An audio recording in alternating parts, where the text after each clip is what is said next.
कभी कभी जिंदगी हमें इतना थका देती है कि मुस्कुराने की ताकत भी खत्म हो जाती है। हम बाहर से मजबूत नजर आते हैं मगर अंदर से रोज थोड़ा थोड़ा टूट रहे होते हैं। लोग कहते हैं सब्र करो, मगर कोई ये नहीं पूछता कि सब्र करते करते दिल पर क्या गुजरती है। हर इंसान की जिंदगी में एक वक्त ऐसा आता है जब वो तन्हा भी होता है और मजबूर भी।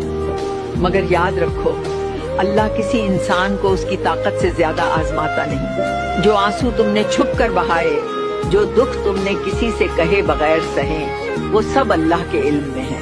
आज अगर रास्ता मुश्किल है तो कल मंजिल भी खास होगी। आज अगर तुम खामोश हो तो ये कमजोरी नहीं, ये सब्र है। और सब्र का फल हमेशा मीठा होता है। इसलिए हौसला रखो, दुआ का दामन कभी ना छोड़ो और यकीन रखो तुम्हारा